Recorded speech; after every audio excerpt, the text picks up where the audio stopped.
A couple of years ago, I went to get a facial, and the esthetician, you know, she was like asking me about my skin. What do I want to fix? What do I want? What are my main concerns? And she's looking at my nose and she's like, oh, cool, you have a nose ring? No, I don't have a nose ring. I've never had a nose ring in my life. And it was just one of my pores. That's how big it was. I've always kind of been obsessed with my skin. I have oily skin, and because I have oily skin, I have bigger pores, and sometimes they're even visible on camera, and I'm an actor. So, you know, with everything shot in HD now. That's when I found Dr. Dennis Gross's Alpha Beta Pore Perfecting and Refining Serum.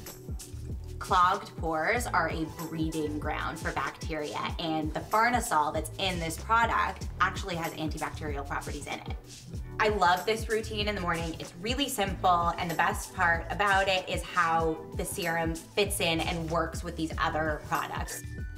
First, I start with my Alpha Beta Pore Perfecting Cleansing Gel. The next step in my morning regimen is, of course, the holy grail product, the Alpha Beta Universal Daily Peel.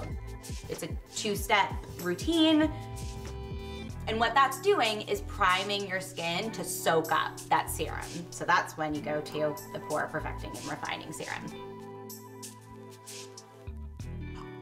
Just because you have oily skin doesn't mean that you should skip a moisturizer. In fact, it's maybe even more important. Debatably the most important thing you can do, because you're using all these acids, you have to use sun protection. And it's even tinted, so I don't have to slather on makeup after. It gives me that nice glow, and I'm ready to go.